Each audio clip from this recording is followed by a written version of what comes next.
I have visited more than 25 countries throughout the world. And model of India, Indian legislation is a great document. That is the, wherever I go, I got that feedback from the foreign universities. Presently, the central government is doing a lot of work. Giving you some of the examples because directly I involved in these meetings and activities. First one, now everybody is purchasing online. E-commerce companies, Amazon, Flipkart, eBay, many e-commerce platforms are there. We are not going to the physical shop and purchasing the things, sitting in a home, online we are purchasing. So the central government is serious on e-consumer protection. Whoever purchases online, their protection also be done. That's why under the new legislation, e-commerce is defined, e-commerce rules are framed, and a lot of things are in the new act. So presently we are already rules are there on e-commerce fallback liability. Now Amazon, what it is saying, if you visit to the Amazon platform and you purchased a mobile or laptop, if it is defective, then you are filing you are complaining to the Amazon, and if it is not solved, the especially seller and whoever coming on the Amazon platform and selling the goods, if he is not responding, then the aggrieved consumer, where he has to go. That's why e-consumer is filing a case against Amazon as well as the seller. And what Amazon or Flipkart e-commerce companies are saying, we are just a platform, we are not a manufacturer, we are not a seller, you cannot file a case against us. But it is not like that. These e-commerce companies are not doing a charity, they are business profit-oriented companies. And consumer trusting the e-commerce company and entering into the platform, if the seller is not solving the problem, fallback liability falls on the platform. So that is the way the things are coming up. And usually online, when you purchase, you are checking the review rate, 5-star, 4-star, all those things. If it is a 5-star, you jump to the conclusion that it's a good product and I should purchase, and you are purchasing. Nowadays, that 5-star review, that is also fake reviews are coming. There are companies which, if you want 5-star, this is a package, you give this much amount, I will see that your product will get a 5-star. So that's why ministry has called all these e-commerce companies. Recently, 2-3 meetings have happened, one in Delhi and one in Bombay. And all these Amazon, Flipkart, Meta, Make My Trip, or Swiggy, everybody came, and Secretary Sir warned, you have to be self-regulation. You should self-regulate yourself. If you are not doing, we will come out with the rules and regulations. So that's why they automatically took their review, and we have a Bureau of Indian Standard Act, BIS. Under BIS, that is the ISI mark is given under that act, and ISI mark is a national standard mark. And now ministry has come out with a new online review standard under the BIS Act. Now these companies have to follow that online review procedure, standard, SOP under the BIS Act. So like this new areas, the consumer protection is spreading. Another area where ministry is working, right to repair concept. Now many products are sold, and after 1 year is the warranty. After 1 year, if that product is defective, and there is no parts available to the consumer. I'm giving you one example. I purchased a Sony TV by paying 50,000, and after 1 year warranty, it was not working, and I complained to the company. They visited and said, the screen has defective, damage, so you have to pay 10,000 and we will replace. I paid the 10,000. After 1 month they came, sir, we have stopped that product itself, model itself. We are helpless, sorry, you have to purchase new one. See, life of a TV is minimum 5 to 10 years depending on the use, but 1 year itself, only one part is gone, 10,000, another 40,000 parts are good. So I said it cannot be possible. If you are not providing the part or new TV, I will not leave you. Immediately, the head came and discussed with me, sir, as on today, whatever 50,000 TV is available, Sony TV, you take that and 10,000 you pay to us. So in that way, so we have to fight with these people, then only they come on track, otherwise they will take these types of defenses. And direct selling is another area which we brought under the Consumer Protection Act. This AMA, Tupperware, house-to-house sale happens. They don't have an outlet or physical shop, but house-to-house they go and sell the goods. So if that is a defective, if any consumer is suffering, that is also comes under the Consumer Protection Act. And now the rules are also framed on direct selling. Another new area, I said, dark pattern. Whenever you visit the website, at the beginning, the price is 100 rupees. So slowly, okay, you click it, I agree. Then at the end, it may be 500 or 600. So they will add unnecessarily without our consent. So they are adding that amount. I have to pay that 500 rupees, where at the beginning, I started with 100 rupees, seeing that. So that type of misleading things on the online platform is called as a dark pattern. I'm giving you some more example.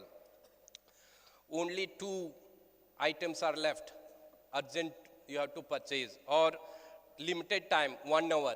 Actually, many number of goods are there, so only to attract the consumers, these types of words are used. So that is called as dark pattern. And autotic. So if I want, to purchase a product, along with that insurance I want or not, it is my decision. So automatically those things will be ticked by themselves. And when I purchased, that amount is a bigger. Without my consent, they themselves ticked. Without my consent, and the big amount I am paying. So that is also part of the dark pattern. And when I don't want to, after seeing all those misrepresentation, misleading things, I want to cancel the order. They keep that cancel the click. They are hiding somewhere. You cannot get immediately. Or if you get it immediately, it is difficult to cancel. You may not cancel also. So these types of the problems we are facing, all things together, we call it as a dark pattern. I'm requesting you, presently this dark pattern draft is on the Ministry of Consumer Affairs, Government of India website. Visit it. If you have an opinion, give it now itself, so that before finalizing the rules, your comment should be reached to them and review on that, and final product comes. What is happening in India, when opportunity is there, we are sleeping over the rights. When it is asked for the public comment, we are not commenting. Once the act comes into force, rules and regulations comes into force, we will start, this is not good, that is not good. Yes, but you have an opportunity at the beginning itself. When they ask the public comment, if you are giving comment at that moment, yes, we can get a better product maybe passed in the name of legislation or act, rules and regulations. And also, UGC, University Grant Commission, has issued a letter long back in 2013 or 14, referring that letter to all the degree colleges. All the degree colleges are universities. Every degree college has to start one elective course on consumer affairs. You should see that. I will share that UGC letter. You should see that all the colleges in your district, they should keep this consumer affairs as a one elective course, so that the students can take it and more awareness has come. And another thing what I observed, I train all the consumer court judges throughout India. I run one consumer diploma course which is designed as per the Government of India. That is also online we are running. And like that, many things, we are publishing articles, we have a consumer chair. All the publications done along with the ministry are available on the Consumer Ministry website as well as Consumer Chair website. It is a free of cost. Anybody can download throughout the world. So no cost is there. So I will give you the links. You can download latest things, what is happening throughout the world. I'm also executive member of International Association on Consumer Law, and what is happening in each country, on consumer protection we know, and those things we are bringing in the publication. So that will help you a lot to know what is happening in the world. And another thing, what I observed, the statutory councils under the Consumer Protection Act, state governments are not establishing, majority of the state governments. And the thing is, central government is more active, but we have a federal system. Central government cannot interfere that much in the state administration. So that's why state government or state people should activate yourself to implement whatever the new act is established. So especially consumer councils, consumer protection councils at the district level and the state level. There, ABGP members can be joined as a council members, and you will be in a statutory council, so you can do more work in the existing system. So that is the thing, and very challenging under the new act is implementation of Consumer Protection Act in state level. So unless we activate ourselves in our state, it's a very difficult to implement these this new legislation, act, rules and regulations. So that's why our role at state level is very important, and it's a welfare legislation, and always welfare legislations are not that much given importance in many of the states. So if you activate that, then automatically state government will be more serious and they do their work properly. So this is the thing, lot of things are there. I have got 10 minutes, so I want to share all those things through my publications are there given to the president, and website I will share. All of you can access that website, and we will make the consumer is a king, not on paper. Really, we will make it consumer as a king in the practical sense also. With this, I conclude. Thank you very much.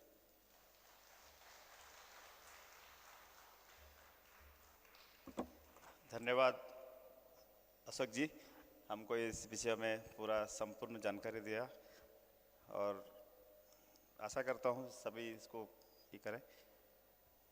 अभी माननीय गोपाल आर्य, राष्ट्रीय स्वयं सेवक संघ की पर्यावरण का राष्ट्रीय प्रमुख है, उनको उद्बोधन करने की रिक्वेस्ट कर रहा हूँ।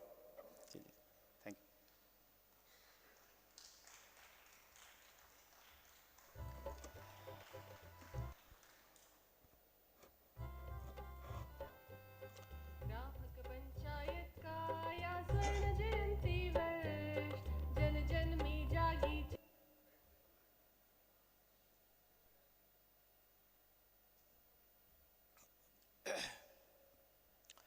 आदरणीय मंच, आदरणीय मंगेश जी भाई साहब, और यहाँ उपस्थित पूरे देश भर से आए हुए अखिल भारतीय ग्राहक पंचायत के कार्यकर्ता बंधु भगिनी, मैं एक बार भारत माता की जय बोलूँगा। जरा सभी चाय पी है तो इसलिए उस गर्म जोशी के साथ भारत माता की जय का आना चाहिए। भारत माता की, जरा और जोर से लगा, भारत माता की, भारत माता की। मैं भी ऊपर बैठे बैठे ये देख रहा था कि ये बीच की कुर्सी खाली क्यों है। मैं बहुत देर तक सोचता रहा ये बीच की कुर्सी खाली क्यों है। तो ध्यान में आया, मेरी नज़र ऊपर गई, एक पंखा वहाँ है, एक पंखा यहाँ है। इसका मतलब हवा का कितनी आवश्यकता और आकर्षण है कि व्यक्ति कुर्सी का भी इधर उधर कर देता है। देखो आगे की कुर्सी बाहर कोई आना चाहता है, वो पीछे चले गए। यही पर्यावरण है कि पर्यावरण की आवश्यकता इस प्रकार की होती है। और इसलिए जब हम पर्यावरण की बात करते हैं, इसलिए मैं मेरा फोकस पर्यावरण पर ही रखूंगा। और पर्यावरण एक ऐसा विषय है, तो मैं इसको 4 भागों में आपके सामने रखने वाला हूं। पहला, इसका इतिहास क्या है, हमको वहां से शुरुआत करनी पड़ेगी। दूसरा, वर्तमान क्या है, और तीसरा, भविष्य क्या है, और चौथा, हमारी भूमिका क्या है। तो ये जो अंतिम वाला विषय आएगा वो हम सबसे संबंधित होगा। ये पहली 3 बातें तो हम सब की मानसिकता को उस दिशा में ले जाने के लिए है कि ये क्यों। तो शुरुआत मैं भारत माता की जय से ही करता हूं कि अभी हमने भारत माता की जय बोली और जय इतनी जोर से बोली कि कहीं भारत माता की आत्मा आज ऊपर नीचे कहीं होगी तो उसको भी सुनाई दे दे कि मेरे पुत्र आज इतने जागरूक हैं कि इतनी जोर से जय लगा रहे मेरी। लेकिन क्या कभी जय के पीछे हमने ये विचार किया है कि हम कौन सी भारत माता की जय बोल रहे हैं? वो कौन सी भारत माता है जिसको हम सुजलाम सुफलाम सस्य श्यामलाम कह के गाते हैं? क्या आज वो भारत माता है? क्या उस भारत माता की हम बात कर रहे हैं कि जिस भारत माता पे दूध दही की नदियां बहती थी, आज क्या नदियों में पानी बहता है? क्या हम उस भारत माता की बात करते हैं कि जिस भारत माता के अंदर ये गाया जाता हो, गंगा तेरा पानी अमृत? क्या आज गंगा में पानी अमृत की तरह बह रहा है, यमुना में बह रहा है, नदियों में बह रहा है क्या? तो हम कौन सी भारत माता की बात करते हैं? और इसलिए जब भारत माता की जय बोलने के समय हमको ये विचार करना पड़ेगा कि उस भारत माता को प्रदूषित करने का काम आखिर तो क्यों हुआ, इस इतिहास में जाना पड़ेगा। और इसलिए अगर विचार करते हैं तो लाखों वर्ष का इस जब से सृष्टि बनी होगी तब से लेकर लाखों वर्षों के इतिहास में पर्यावरण के बारे में तो इतनी चिंता नहीं हुई। क्यों ये 200 और 250 साल के पहले से लेकर अभी तक हम पर्यावरण के बारे में यहां तक स्थिति पहुंच जाती है कि पूरे विश्व के सभी देश मिलकर COP25 यानी 2020 के अंदर इस बात पर चिंता व्यक्त करते हैं कि पर्यावरण के प्रदूषण को हमने यहां तक प्रदूषित कर दिया है कि अगर अभी नहीं रोका गया तो आगे आने वाले दिनों में हम यू टर्न नहीं कर सकते, हमको मौत के मुंह में जाना ही पड़ेगा। और मैं आपको एक बड़ी इंटरेस्टिंग बात और बता देता हूं जो आज के वैज्ञानिक भी कह रहे हैं। आपको पता है, अगर अंग्रेजी में हम सब लोग समझ सकते हैं, एक्सटिंक्शन। एक्सटिंक्शन का मतलब होता है विलुप्त हो जाना, मतलब पतन, प्रलय जिसको बोल सकते हैं। और हमें जानकारी होना चाहिए अब तक 5 प्रलय आ चुकी हैं और 6वीं प्रलय जिसमें हम चल रहे हैं वो शुरू हो गई है। लेकिन सबसे इंटरेस्टिंग बात हम सबको समझने की है कि अब तक की जो 5 प्रलय आई थी उनका कोई कारण था प्राकृतिक आपदा, कोई वायरस, किसी भूकंप आ गया। तो अब तक 5 के अलग अलग कारण प्राकृतिक थे। लेकिन ये 6वां एक्सटिंक्शन प्रारंभ हुआ है, ये प्रलय का काम चालू हुआ है, इसका जिम्मेदार कौन है? ये बड़ा इंटरेस्टिंग बात है। आप समझ गए होगे कौन है? इस प्रलय का कारण इस बार इंसान बन रहा है और इंसान ने अपने, और हम तो उपभोक्ता हैं, हम अपने उपभोक्तावादी जो हमारी जीवन शैली है, उस जीवन शैली के कारण हमने अपनी इस भारत माता को नहीं, आगे आने वाली पीढ़ियों को खत्म करने की शुरुआत कर दी है। मैं डराने धमकाने की बात नहीं कर रहा हूं, मैं आपको यथार्थ बता रहा हूं। आपको डर जरूर लगेगा क्योंकि इसके बिना हम कुछ करेंगे भी नहीं, लेकिन ये यथार्थ है, सत्य है, वही बात है। और इसलिए ये विचार करने की आवश्यकता है कि ये इंसान जो पूरी प्रकृति के अंदर, आपको ये भी बड़ी जानकर हैरानी होगी कि ये पूरी प्रकृति को हम अगर 5 जैसे गिने, जल, जमीन, जंगल, जानवर और जन,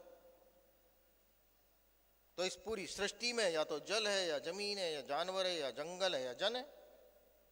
तो जो इंसान नाम का ये जन है, इस पूरी प्रकृति में केवल और केवल 0.01% है।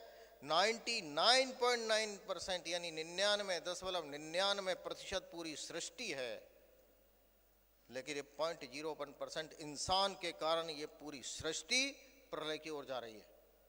और इसलिए अगर सृष्टि को बचाना है तो हमें इस इंसान की मानसिकता को परिवर्तन करना पड़ेगा, उसकी जीवन शैली में परिवर्तन लाना पड़ेगा। और इसलिए जब इतिहास में जाएंगे तो जहां पर इस प्रकार के वेदों की ऋचाएं बोली जाती हो, माता भूमि पुत्रो अहम पृथिव्याः, जहां पर इस प्रकार की ऋचाएं बोली जाती हो, दश कूपे समोवापी, आप सोच सकते हैं मत्स्य पुराण में यह आया है कि 10 कुओं के बराबर एक बावड़ी होती है, 10 बावड़ियों के बराबर एक तालाब होता है, 10 तालाब के बराबर एक पुत्र होता है और 10 पुत्रों के बराबर एक वृक्ष होता है। क्या कभी इस बात की कल्पना की हम लोगों ने कि यहां प्रकृति का क्या स्थान था कि 10 पुत्रों के बराबर एक पेड़ जिसकी पूजा करते थे, वो प्रकृति पूजक देश, उस देश के लोग आज पर्यावरण के प्रदूषण के उसमें कहां तक चले गए, इसकी कल्पना करिए। और इसलिए जब हम इतिहास के इस बात में आते हैं तो लाखों वर्ष से तो कोई प्रदूषण नहीं था, लाखों वर्ष से तो कोई कचरे की प्रॉब्लम नहीं थी, लाखों वर्ष से पेड़ पौधों की कोई गड़बड़ नहीं थी, नदियों में कोई प्रॉब्लम नहीं थी। ये क्या हुआ, इस बात के हमको विचार में जाना पड़ेगा कि 250-300 साल पहले जो एक विशेष प्रकार की क्रांति, जिसको विकास की एक अवधारणा या विकास की एक धारा में हम जा सकते हैं, वो विकास की कौन सी धारा थी? तो इस देश में औद्योगिक क्रांति आई टेक्नोलॉजी के कारण। और इसलिए जब तकनीकी आ गई तो तकनीकी के कारण औद्योगिक क्रांति शुरू हो गई, उद्योग शुरू हो गए। उद्योग शुरू हुए तो इसका मतलब उसका प्रोडक्शन बढ़ने लग गया, प्रोडक्शन बढ़ने लग गया तो उसका कंजम्पशन कहाँ करें, और इसलिए कंज्यूमरिज्म शुरुआत कर दिया कि यहाँ पर किसी व्यक्ति की इच्छा पर कोई सामान नहीं होता है, तो जो कंपनी तय करती है उसके आधार पर आपको खरीदना पड़ेगा, और खरीदना शुरू कर भी दिया। और उन्होंने क्या किया, इस उपभोक्ता, और इसलिए जो ग्राहक था, जो लाखों वर्ष से एक ग्राहक जो ग्रहण करने वाला था, और ग्रहण करने का मतलब शोषण नहीं दोहन की बात करने वाला था, मतलब वो ग्राहक जो सर्वे भवन्तु सुखने की बात करके अपने उपभोग के लिए जितनी आवश्यकता होती है उसी को हमने धर्म अर्थ काम मोक्ष बोल दिया कि हम अपने काम और अर्थ इन दोनों का धर्माधारित उपयोग करेंगे, इसको भूल गया। और इसलिए जब ये औद्योगिक क्रांति होती है तो इस व्यक्ति की जीवन शैली में परिवर्तन शुरू होता है। और आपको बड़ी मजेदारी वाली बात लगेगी कि जीवन शैली कैसी हो गई कि अगर मुझे एक चीज चाहिए तो 2 चीजें और खरीद लो। और इसलिए जो अभी वो बहन जी बोल रही थी थोड़ी देर पहले, उन्होंने सच बोला कि हम उपभोक्तावादी कंज्यूमरिज्म बाद में फंस गए, और ये कंज्यूमरिज्म बाद का जो विकास का एक पथ चालू हो गया, उसमें हम कौन से विकास की ओर बढ़ गए। आप कल्पना करिए, आजादी के 75 साल में हमारा कौन सा विकास है, जरा देखिए। क्या ऐसा विकास है कि जहां पर हॉस्पिटल की संख्या बढ़ रही हो, या ऐसा विकास है जहां पागल खानों की संख्या बढ़ रही हो, या ऐसा विकास है कि जहां 5 मरीजों में से 3 मरीज पर्यावरण के कारण, जल अशुद्धि और वायु अशुद्धि के कारण वहां पर पड़े हुए हों? ये कौन सा विकास है? ये कौन सा विकास है कि जहां श्वास लेने के लिए तड़पना पड़ रहा हो, तरसना पड़ रहा हो, जहां एक एक खाने के लिए, शुद्ध खाने के लिए व्यक्ति सोचता है कि क्या मैं खाने में जहर ले रहा हूं, एक एक पीने के पानी के घूंट में हमको विचार करना पड़ता है कि आरओ का पानी है क्या नहीं, और आरओ में भी कोई बढ़िया आरओ। आजकल तो मैंने पता चला कि एक 3 लाख रुपए का आरओ आया है जिसमें 7 प्रकार का पानी निकलता है। कहां जा रहे हैं हम? एक मुंह धोने के लिए ब्यूटी वाटर निकलता है उसमें से 3 लाख रुपए के, उसमें से आप सोचिए, पीने के लिए अलग, पता नहीं क्या क्या। कंज्यूमरिज्म के उस रास्ते पर चलकर हम विकास की इस प्रक्रिया से विनाश की तरफ बढ़ गए। और आज जब विकास की 4 क्रांतियां हमने पार कर ली, तो 5वीं क्रांति में हमको लग रहा है कि हम कहां जा रहे हैं। 4 क्रांतियां कौन सी हमको पता ही होगा। औद्योगिक क्रांति के बाद क्या हुआ? अन्न की कमी आ गई तो हरित क्रांति आ गई, हरित के बाद श्वेत क्रांति आ गई, श्वेत के बाद ये मोबाइल क्रांति आ गई, और मोबाइल क्रांति के बाद डिजिटल क्रांति आ गई, और अब कौन सी आ गई है? Artificial intelligence. जो सोचेंगे वही हो जाएगा। हम बताइए विकास के कौन से उसके अंदर जा रहे हैं कि जहां पर व्यक्ति 4 क्राइसिस में फंस गया है। वो 4 क्राइसिस हमको विचार करना पड़ेगा, तब हम उस पर आएंगे। और इसलिए जब एक ग्राहक को उपभोक्ता बना दिया, मतलब उसको कंज्यूमर बना दिया का मतलब वो उपभोग करने के लिए ही है। इसके अंदर सभी प्रकार की विचारधाराओं का भी इसमें है कि ये पूरी सृष्टि और सुख सुविधा के जितने साधन हैं ये भगवान ने हम मेरे लिए बनाई हैं, और इसलिए हम उसका यूज करें, मिसयूज करें, ओवर यूज करें, ये हमारे लिए भगवान ने दिया हुआ है ना। तो जो व्यक्ति प्रकृति का पूजक हो, जो व्यक्ति केवल मैं और आप नहीं, केवल एक छोटी सी चींटी, और चींटी के प्रति देखने का दृष्टिकोण भी क्या था आप कल्पना कर सकते हैं। उस संस्कृति के हम वाहक, कि जिस संस्कृति में कबीरदास जी लिखते हैं कि चींटी के पैर में घुंघरू बांधकर यदि चलती है तो उस घुंघरू की आवाज भी मेरा भगवान सुनता है, मैं उस भगवान का वो हूं। आप सोचिए, क्या उस चींटी को अपना इतना मानते हो कि आज एक घर की कोई भी माँ, कोई भी दादी सवेरे सवेरे दाना, आटा और चीनी मिलाकर उस चींटी को डालती है। चींटी से आपका क्या रिलेशन है, मेरे को बता दीजिए जरा। और चींटी हमारे किसी काम आती हो तो भी बता दीजिए। मैंने तो बहुत जगह पूछ लिया, वो डालने वालों से भी पूछा कि माता जी, दादी जी बताओ ये चींटी को दाना क्यों डाल, नहीं नहीं वो तो, अरे ये कौन सा वो है भाई। लेकिन जिसमें प्रकृति को इस प्रकार से अपना रिलेशनशिप मानते थे, वहां पर आज ये समाज 4 प्रकार के क्राइसिस से गुजर रहा है। पहला क्राइसिस है, हमको ध्यान में रखना, क्राइसिस ऑफ ऑथेंटिसिटी। मैं विस्तार से नहीं बोलूंगा। वर्तमान में हम क्राइसिस ऑफ ऑथेंटिसिटी से गुजर रहे हैं, हम क्राइसिस ऑफ ऑनरशिप से गुजर रहे हैं, हम क्राइसिस ऑफ रिलेशनशिप से गुजर रहे हैं, और क्राइसिस ऑफ एक और है। ऐसे हम 4 क्राइसिस से गुजर रहे हैं। आप विचार करिए कि इसको आज देश में स्थापित करने का मतलब विकास की तरफ आगे बढ़ना है। और इसलिए जब हम पर्यावरण के बारे में बात करते हैं, यहाँ बैठे हुए लोगों से शायद मेरी बात थोड़ी सीरियस हो गई होगी क्योंकि इतिहास का विषय था। अब हम वर्तमान में आते हैं। वर्तमान में मैं सब लोगों से पूछना चाहता हूं, जरा कृपया हाथ उठा के बताइएगा, किसी ने भगवान को देखा है क्या? कोई नहीं है। दो साक्षात्कारी हैं हमारे अंदर। और मैं यदि कहूं, चलो दूसरी बात मैं समझाने के लिए बात कर रहा हूं, किसी ने भूत देखा है क्या? भूत का मतलब समझ गया ना, मेरी बात समझ में आ रही है? भूत यानी घोस्ट। घोस्ट देखा है क्या?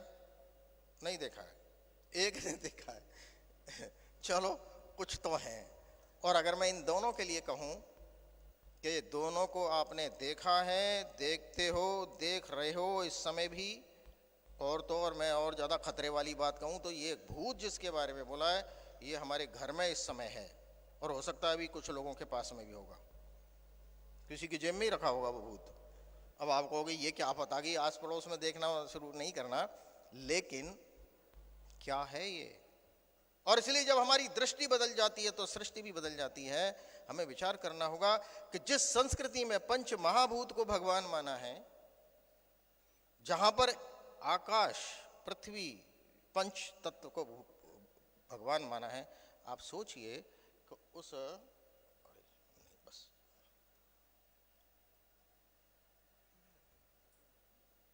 तो हमको ये विचार करना पड़ेगा कि पंच महाभूत भगवान नहीं है। जल देवता नहीं माना हमने, सूर्य को भगवान नहीं माना, हवा को भगवान नहीं माना, प्राण को वायु नहीं माना। और इसलिए क्या ये भगवान हम लोगों में से किसी ने देखा नहीं? देखा है ना? हाँ बोलिए। तो भगवान देखा है, लेकिन भगवान को भगवान की तरह हम भूल गए, और इसलिए हम पूजते तो हैं लेकिन पूजते समय इस बात को भूल जाते हैं। और इसलिए वर्तमान में जब भगवान को हमने भगवान मानना खत्म कर दिया, और ये भूत क्या है, तो भूत मैं अभी थोड़ी देर में बताने वाला हूँ कि वो भूत अभी हो सकता है हमारे आसपास में हो, हमारे पास हो, या अपने घर में तो पक्का है। और यदि इस भूत का आपने ठीक से इंतजाम नहीं किया तो आपको क्या होगा वो बताऊंगा, तो आप टेंशन में आ जाएंगे, थोड़ा विषय भी थोड़ा लंबा हो जाएगा। लेकिन ये पक्की बात है केवल एक बात पूछता हूं, अपने में से ऐसे कौन है जो नरक में जाना चाहते हैं? आप कहोगे ये कोई प्रश्न थोड़ी होता है, नरक में कौन जाएगा? कोई इसलिए थोड़ी ना सब काम कर रहे हैं, हम तो स्वर्ग के लिए ही बात कर रहे हैं। हर कोई स्वर्ग में जाना चाहता है, लेकिन उस भूत को यदि मिसमैनेज किया आपने तो आपको नरक में जाना पड़ेगा ही। और अभी मैं आपको बताऊंगा तो आप सब कहेंगे कि हम तो नरक जाएंगे। मैं नहीं बोलने वाला, आप ही बोलेंगे। क्या तैयार हो इसके लिए? कोई हानि भर रहा है, इसलिए ये बात रहने दी जाए, नहीं तो नरक में चले जाएंगे हम सब लोग। लेकिन पर्यावरण के विषय में मैं जरा समझाना चाहता हूं कि वर्तमान की स्थिति क्या है, उसको मैं 5-7 मिनट में आपके सामने रखने के बाद हमें क्या करना है उसके लिए मैं एक वीडियो आपके सामने दिखाऊंगा, और वीडियो देखने के बाद फिर हमें क्या करना है उस पर आते हैं। मैं केवल एक बात बताता हूँ, हम जो प्लास्टिक की बोतल लेते हैं ना पीने के पानी, मैं कुछ जानकारियाँ, क्या आप जानते हैं इस बात के बताना चाहता हूँ। जो ये छोटी से बड़ी हम प्लास्टिक की बोतल में पानी पीते हैं, ये अपने देश में 1 मिनट में कितनी निकलती हैं, कोई बता सकता है? तो मैं आपकी जानकारी के लिए बता दूं, 1 मिनट में भारत में ये छोटी से बड़ी ये बिसलरी की जो भी बोतल होती है प्लास्टिक की, ये 10 लाख बोतल प्रति मिनट निकलती है। और मैं आपको सीपीसीबी के डाटा के अनुसार बता देना चाहता हूं कि उसमें से 60% बोतल इकट्ठी करके रिसाइकलर्स के पास चली जाती हैं। 40% बोतल तो जमीन पर पड़ी रहती है, जो साल 2 साल नहीं, 100-200 साल नहीं, 400-500 साल तक इस जमीन में, घर के इस जमीन को खत्म कर देती है। क्या कभी हमने विचार किया कि इस बोतल का क्या करना? बोतल का यूज करना भले ही, इसके लिए वो नहीं है, लेकिन हमें विचार करना पड़ेगा कि इस देश में एक सर्वे किया गया, उस सर्वे में ये पाया गया कि अपने घर और दुकान और ऑफिस, इसमें ये जलने वाली जो बिजली है ये अनावश्यक और आवश्यकता से अधिक, मतलब ओवर यूज और मिसयूज इस बिजली का कितना होता है? 30% मिसयूज और ओवर यूज हो जाता है, जो हमारी आवश्यकता से अधिक होती है। और इसका इम्पैक्ट क्या होता है मैं आपको बता देना चाहता हूं कि इस 1 यूनिट बिजली को बनने के लिए 875 ग्राम कोयले की जरूरत होती है। मैं इसको एक्शन बाद में बताऊंगा, पहले मैं इम्पैक्ट बता देता हूं। और 875 ग्राम मतलब लगभग 1 किलो कोयला। मान लो अगर एक घर में जहां 4, 5, 6 यानी 2 कमरे 3 कमरे भी होंगे, अगर वहां पर इस ओवर यूज और मिस यूज बिजली को बचाना शुरू कर दिया, 1 सप्ताह में 1 यूनिट बिजली हम बचा सकते हैं। और उस 1 यूनिट बिजली का मतलब होता है इस देश में 3,500 करोड़ टन, ध्यान से सुन लेना जी, 3,500 metric ton, not crore, metric ton कोयला हमने जलने से बचा दिया, इतने यूनिट बिजली। क्या हम ये अनावश्यक जलने वाली बिजली के बारे में विचार कर सकते हैं कि एक कोयला बनने में कितना साल लगता है? तो कोयला बनने में 50,000 से 1,00,000 वर्ष लगते हैं, और जलने में 1 मिनट 2 मिनट 3 मिनट 1 घंटा लगेगा। क्या कभी ध्यान में आया इस प्रकृति को भगवान मानने वाले हम, सूर्य को देवता मानने वाले हम, कोयले को इस प्रकार से वो कर रहे हैं? ये दूसरी बात है। और तीसरी बात, क्या कभी आपको पता है कि जो हम दिन में सवेरे से शाम तक जितने केमिकल यूज करते हैं, ये बड़े मजेदार है, ये पूरा हमारे कंज्यूमरिज्म से संबंधित है। वैसे सभी है, आपको पता है सवेरे से शाम तक कितने प्रकार के केमिकल यूज करते हैं? तो हम शैम्पू, टूथब्रश से मतलब ये हैंड वॉश, फ्लोर वॉश क्या बोलते हैं, टॉयलेट क्लीनर, इस प्रकार के 15 से 20 प्रकार के केमिकल। और तो और आजकल देखो कंज्यूमरिज्म की हद हो गई। पहले क्या होता था, तो हम पुराने जमाने में तो नहीं जाते हैं, मुल्तानी मिट्टी ये वो, चलो उसको तो छोड़ दो, लेकिन उसके पहले तक साबुन होता था। लेकिन अब क्या हो गया? हैंड वॉश, फेस वॉश, अच्छा फेस वॉश के बाद हेयर वॉश, हेयर वॉश के बाद फीमेल के लिए अलग, मेल के लिए अलग, ये क्या? और रात को अलग वॉश, सवेरे अलग वॉश, दोपहर में अलग वॉश। दिस इज कंज्यूमरिज्म, कि आप अपने हिसाब से नहीं चल सकते, आप वहां पर जो आ रहा है उसके अनुसार आपको अपनी इच्छाएं लाइन अप करनी पड़ती है। यही कंज्यूमरिज्म है, यही उपभोक्तावादी है। लेकिन हम ग्राहक बनकर क्या कभी इस बात का विचार कर सकते हैं कि हम लग्जरी की बात छोड़कर अपनी नेसेसिटी की तरफ आ सकते हैं क्या?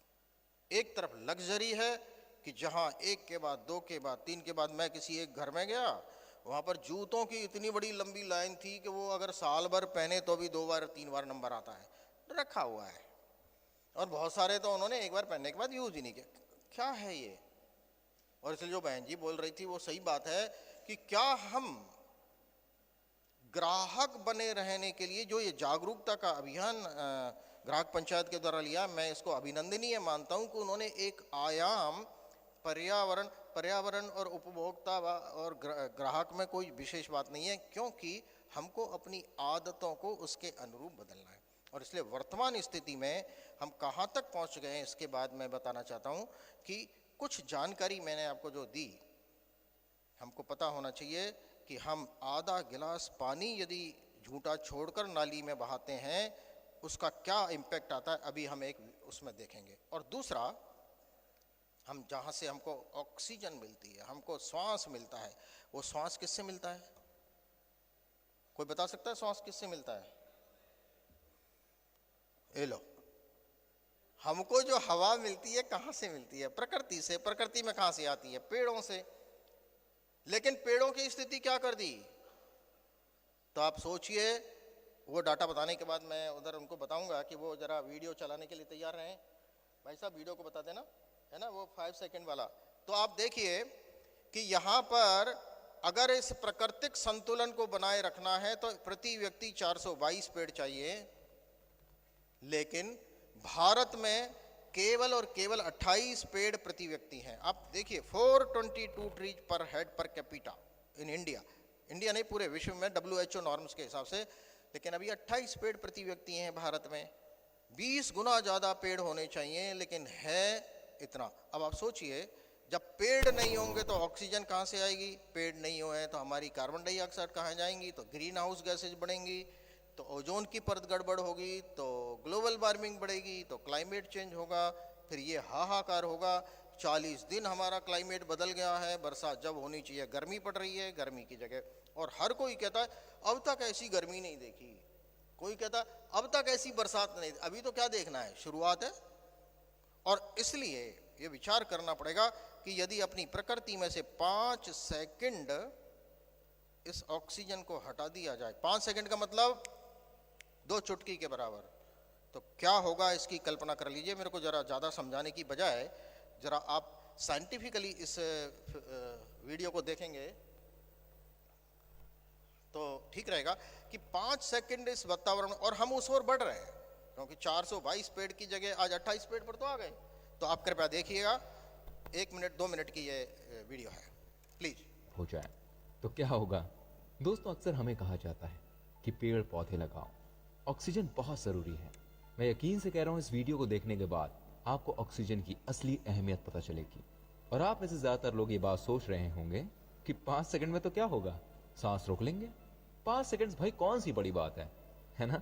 दोस्तों, हम आपको बता दें, पलक झपकते ही Taj Mahal, statue of unity, Qutub Minar समेत दुनिया की एक एक इमारत चकनाचूर हो जाएगी। ऐसा इसलिए होगा क्योंकि लगभग हर इमारत कंक्रीट से बनती है, और कंक्रीट के कणों यानी पार्टिकल्स को इकट्ठा ऑक्सीजन ही रखता है। बिना ऑक्सीजन के कंक्रीट सिर्फ धूल है। इन 5 सेकंड्स में ही आपकी चमड़ी एकदम जल जाएगी। दरअसल सूर्य की किरणों के साथ बहुत डेंजरस अल्ट्रावायलेट रेज भी आती हैं, जो हमारी चमड़ी के लिए बहुत घातक है। ओजोन लेयर ही इन अल्ट्रावायलेट रेज को हमारी चमड़ी को जलाने से रोकता है।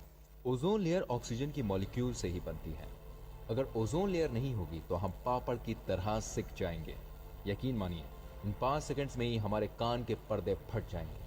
ऑक्सीजन खोने का मतलब हमारे आसपास के एयर प्रेशर का 21% कम होना है। हवा के दबाव में अचानक से बदलाव होगा जो हमारा कान अडेप्ट नहीं कर पाएगा, जिसकी वजह से हम हमेशा के लिए सुनने की क्षमता को खो देंगे। इन्हीं 5 सेकंड्स में धरती की सरफेस यानी सतह टूटकर चकनाचूर हो जाएगी। आपके पैरों के नीचे जो जमीन है वो टूटना चालू हो जाएगी, और वो तब तक टूटेगी जब तक सब कुछ खत्म ना हो जाए और आप धरती में समा जाएंगे।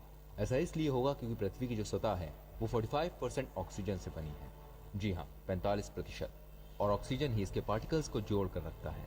ऑक्सीजन के गायब हो जाने से ये जोड़ छूट जाएगा और पैरों के तले जमीन खिसक जाएगी। और इन्हीं 5 सेकंड्स में सारी नॉन इलेक्ट्रिक गाड़ियां बंद हो जाएंगी और सारे हवाई जहाज, हेलीकॉप्टर्स जमीन पर आ गिरेंगे। आपको पता है, आग जलने के लिए ऑक्सीजन जरूरी है और इंजन चलने के लिए कंबशन प्रोसेस का होना बहुत जरूरी है। It is very very important. Oxygen ना होने पर कंबशन नहीं होगा और सारे इंजन बंद हो जाएंगे। इन 5 सेकंड्स में ओशन जैसे सभी जल संसाधन गैस में बदल जाएंगे, क्योंकि पानी जो होता है वो 2 एलिमेंट से बना होता है, हाइड्रोजन और ऑक्सीजन। और जब ऑक्सीजन मौजूद नहीं होगा तो केवल बचेगा हाइड्रोजन, और हाइड्रोजन सबसे हल्की गैस है, तो ये जल्द ही पृथ्वी से निकलकर स्पेस में चला जाएगा। दिन में भी पूरी दुनिया में अंधेरा छा जाएगा। ऐसा इसलिए होगा क्योंकि ऑक्सीजन सूर्य की किरणों को फैलाने में मदद करती है, और अगर ऑक्सीजन नहीं होगी तो रोशनी नहीं फैलेगी और पूरी दुनिया में अंधेरा छा जाएगा। आप सोच रहे होंगे 5 सेकंड्स के बाद क्या होगा? तो दोस्तों, 5 सेकंड्स के बाद जो होगा उसको देखने के लिए आप जिंदा नहीं बच सकते। ऐसा इसलिए होगा क्योंकि आपका शरीर 70% पानी से बना होता है, और जैसा कि आपको पता है ऑक्सीजन के बिना पानी असंभव है, तो हमारे सारे सेल्स विस्फोट हो जाएंगे। सोचिए, सिर्फ 5 सेकंड्स ऑक्सीजन ना होने पर इस दुनिया का क्या होगा। अब समझ आया होगा कि ऑक्सीजन की क्या वैल्यू है।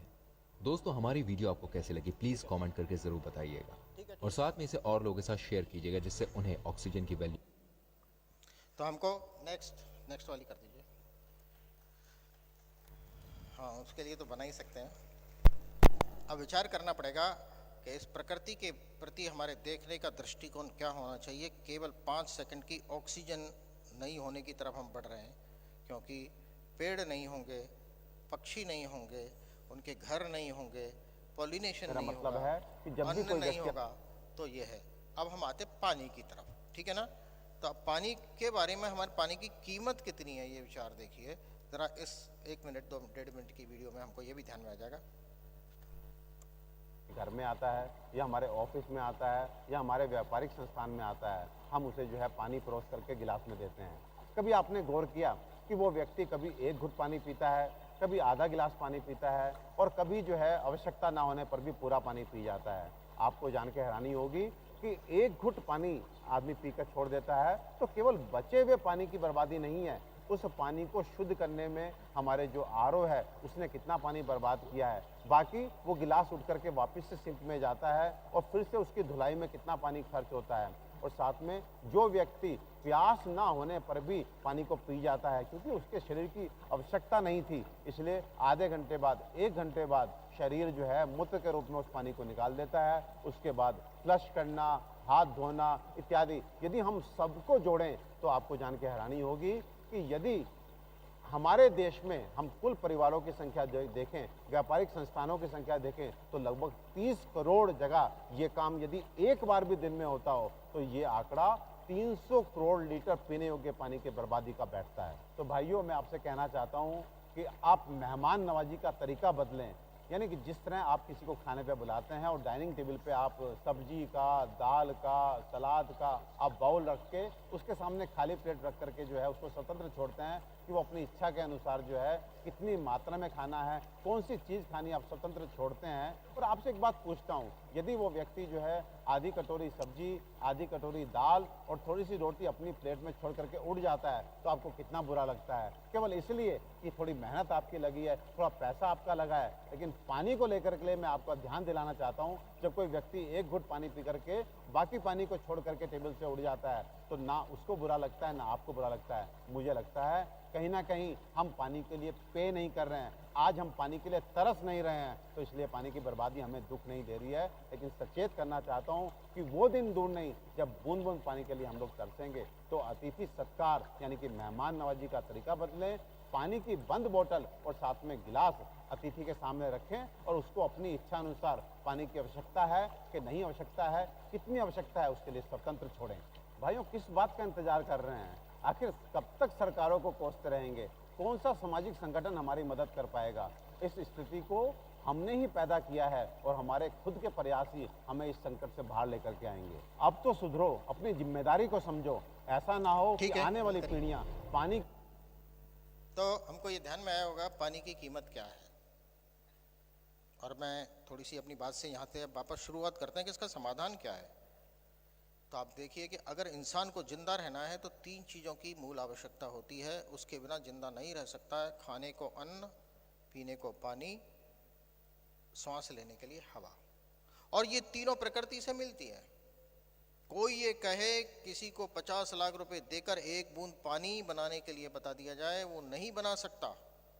दिल्ली का एक अरबपति एक हॉस्पिटल के सामने कोरोना में केवल इसलिए तड़प तड़प कर मर गया कि उसको एक सिलेंडर नहीं मिला। उसने कहा मेरी जिंदगी की जितनी कमाई है आप ले लीजिए। क्या पैसे से ऑक्सीजन मिल सकती है? पैसे से प्रकृति का संरक्षण हो सकता है? तो प्रकृति बना नहीं सकते। और इसलिए हमको ये विचार करना पड़ेगा कि जो पर्यावरण के बारे में हम बात करते हैं वो पर्यावरण का काम यानी मेरे लिए नहीं है, मेरे आगे आने वाली पीढ़ियों के लिए है। मेरे लिए नहीं है, मेरे देश के लिए है। मेरे देश के लिए भी नहीं है, पूरी मानवता के लिए है। और मानवता को भी छोड़ दिया जाए तो इस पूरी प्रकृति, पूरी सृष्टि के एक एक जीव के लिए है। और इसलिए जब हम पर्यावरण की बात करते हैं तो कृपया इस विश्वास के साथ में करना चाहिए कि अगर मैं मनुष्य हूं तो मनुष्य होने के नाते इसका सबसे ज्यादा जिम्मेदारी मेरे ऊपर आती है कि क्या मैं इस पंक्ति को याद कर सकता हूं, क्या देश हमें देता है सब कुछ, हम भी तो कुछ देना सीखें। देश हमको क्या देता है?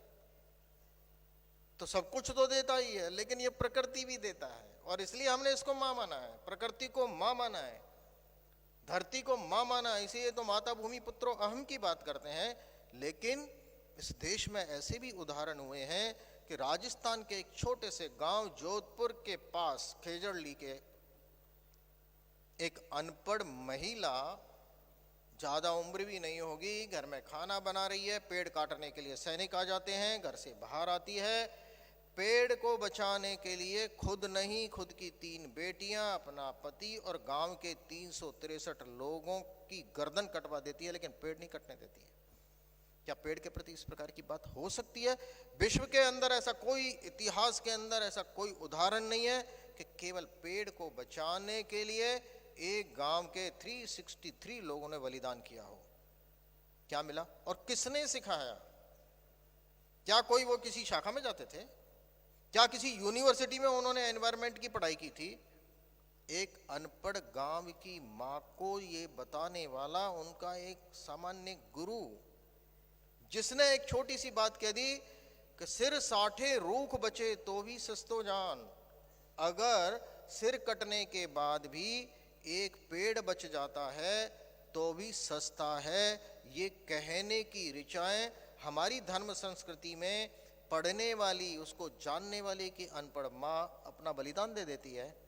और आज हम सब पढ़े लिखे समझदार क्या कर रहे हैं कि हमारी एक एक कृति पर्यावरण को प्रदूषित करके, पर्यावरण नहीं, आप सोच लीजिए समाज को, इसको करने के लिए किस प्रकार की गति से चल रहे हैं।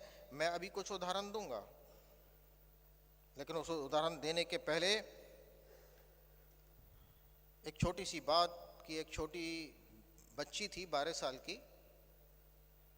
एपीजे अब्दुल कलाम अपने स्टेज से उतरते हैं भाषण देने के बाद, बच्चे उनको घेरी लेते थे। ये बच्ची उनके पास जाती है और पूछती है, सर मुझे देशभक्ति करना है, व्हाट कैन आई डू? मुझे देशभक्ति करने के लिए क्या करना पड़ेगा? ये एपीजे अब्दुल कलाम से एक अबोध छोटी सी बालिका बोल रही है। एपीजे अब्दुल कलाम प्यार से उसको कहते हैं, बेटी तुझे देशभक्ति करना है तो 2 पेड़ लगाओ। क्या 2 पेड़ लगाना देशभक्ति है? क्या 2 पेड़ लगाने से देशभक्ति कैसे हो सकती है? अगर एपीजे अब्दुल कलाम जैसा विचारक, दार्शनिक व्यक्ति इसको कहता है तो हमें समझना पड़ेगा कि जहां हमारे शास्त्रों की बात आती है वहां आज एपीजे अब्दुल कलाम जैसा वैज्ञानिक व्यक्ति भी ये कह रहा है। क्या 2 पेड़ों की विचार करना पड़ेगा? वो 2 पेड़ नहीं है, वो आगे आने वाली 7 पीढ़ियों के लिए एक इंश्योरेंस है। और 7 पीढ़ी ही नहीं मानव की, तो हजारों लाखों पक्षियों का बसेरा है। आज हम बेदर्दी के साथ पेड़ काट रहे हैं। कौन काट रहा है? कोई बाहर से थोड़ी आ रहा है, भगवान थोड़ी काट रहा है। लेकिन जब पेड़ काटते हैं अपना घर बनाने के लिए तो कितने पक्षियों के घर उजाड़ देते हैं। और हम कहते हैं आजकल गौरैया नहीं दिखाई दे रही, गौरैया कहाँ दिखाई देगी। अपना घर बनाने के लिए उनके घर को उजाड़ देते हैं। और जब हाथी गांव में घुसने लगता है तो कहते हैं हाथी हमारे गांव में आ गया। हाथी आपके गांव में आया है या उसके गांव में ही आया है? आपने उसके घर में अपना घर बना लिया। इसलिए हमको विचार करना पड़ेगा कि जहां पर जीव को भी जगत में अपना माना, यानी आत्मवत सर्वभूतेषु को माना, इस ज्ञान को लेकर आज के वर्तमान में हमको क्या करना चाहिए और क्यों करना चाहिए मैं आपको अभी बताता हूं। नहीं तो हमारे आदरणीय संगठन मंत्री जी कहेंगे कि बुलाया किस लिए था, भाषण के लिए नहीं बुलाया था। कुछ हमको जो ग्राहक पंचायत के प्रत्येक कार्यकर्ताओं को करना है, वो करणीय बात क्या है, ये मैंने अब तक की बात केवल इसलिए बताई कि ये करना क्यों आवश्यक है, खुद के लिए नहीं, अपने आगे आने वाली पीढ़ियों के लिए। और इसलिए वो क्या है वो मैं बताता हूं कि क्या हम 3 बातें कर सकते हैं। हम सब कार्यकर्ता हैं, 3 बातें हमको करना है, personal, professional and public. Personal level पर हम क्या कर सकते हैं, प्रोफेशनल लेवल पर हम क्या कर सकते हैं और पब्लिक लेवल पर क्या कर सकते हैं। और इसमें जो सबसे महत्वपूर्ण है जिसका आज हमको चर्चा करनी है कि मैं पर्सनल लेवल पर मैं और मेरे घर में क्या कर सकता हूं, मैं और मेरे प्रोफेशन में कार्यस्थल, माना कोई हमारी माता बहन है तो उनका कार्यस्थल उनकी रसोई है। अगर कोई बाहर नहीं जाते कहेंगे मैं क्या करूं, तो रसोई। अगर स्कूल में बच्चा जाता है तो उसका स्कूल हो जाएगा। तो मैं, मेरा कार्यस्थल, और तीसरा है मैं और मेरा समाज, मेरी अड़ोस पड़ोस, मेरी सोसाइटी, मेरा गांव, मेरा मोहल्ला। इसलिए ये 3P आता है, personal, professional and public level पर मेरी क्या भूमिका हो सकती है। और इसमें सबसे महत्वपूर्ण है मैं, मेरा घर, मैं, मेरा प्रोफेशन, मैं, मेरा मोहल्ला।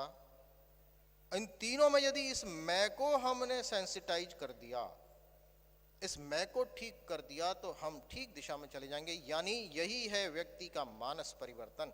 और इस मानस परिवर्तन के लिए 3 बात करनी पड़ेंगी। पहला है हमको पर्यावरण के प्रति एटीट्यूड बदलना पड़ेगा, एक दृष्टिकोण बदलना पड़ेगा कि ये पानी नहीं है,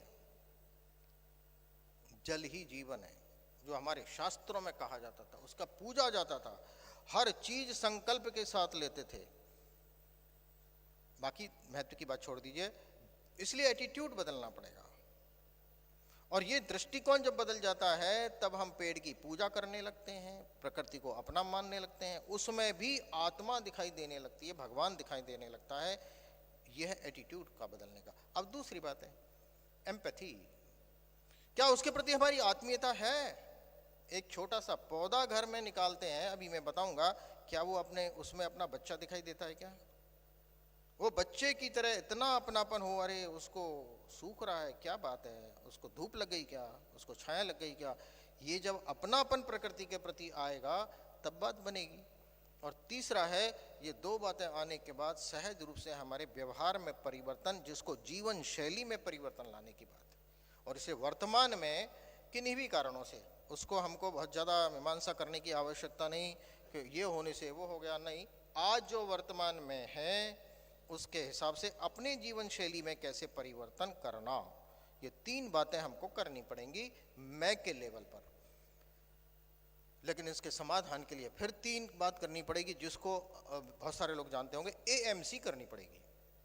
ये AMC क्या होती है पता है क्या? एनुअल मेंटेनेंस कॉन्ट्रैक्ट होता है ना, AMC। एनवायरमेंट के लिए भी हमको AMC करनी पड़ेगी। और हमारी AMC क्या है वो समझना है। वो पहला है A यानी अवॉइड। जो पर्यावरण पूरक नहीं है, जो पर्यावरण को नुकसान पहुंचाने वाला है, उसको अवॉइड करेंगे, पहली बात। और मुझे याद आता है कि हमारे नागपुर में अपनी एक कार्यकर्ता थी, उनकी शादी थी, उसने कहा मेरी शादी को मैं पूर्ण हरित शादी बनाना चाहती हूँ। और इसलिए उसने कोई प्लास्टिक, एक एक चीज की उसने 2 महीने पहले से तैयारी की। क्या हम पर्यावरण पूरक जीवन शैली में ये A यानी अवॉइड करने की बात आ सकती है? क्या हाँ ठीक है, हम उस चीज को अवॉइड कर सकते हैं कि भाई ये चीजें नहीं हो सकती, लेकिन अवॉइड भी नहीं कर सकते। तो दूसरा है मिनिमाइज। क्या हमको उसको न्यूनतम कर सकते हैं क्या? वो अभी आएगी, मैं जब इसका समाधान और अपनी भूमिका में लेने वाला हूं, तो हम क्या उसको मिनिमाइज न्यूनतम कर सकते हैं क्या? और तीसरी बात है सी यानी क्रिएट। क्या हम उसको क्रिएट कर सकते? प्रकृति को तो क्रिएट किया नहीं जा सकता, लेकिन उससे हम उसका रिसाइकिल अपसाइकिल कर सकते हैं क्या?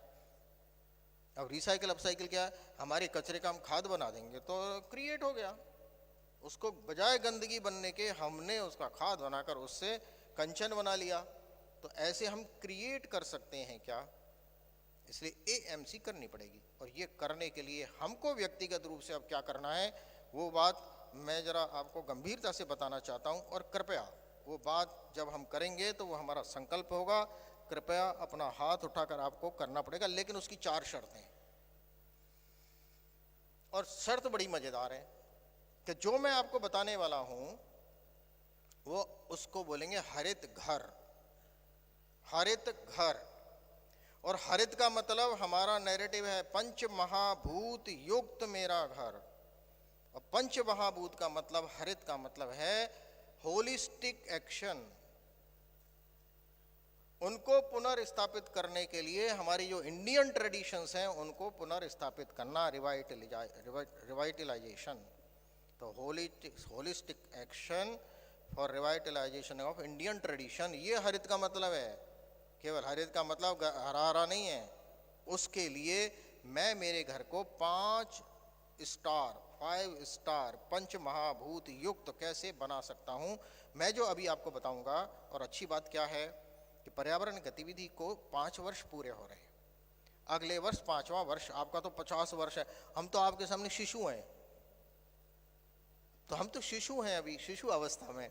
लेकिन हम 5वें वर्ष में एक छोटा सा अभियान चला रहे हैं कि हम अपने हरित घर पूरे देश में कितने बन सकते हैं।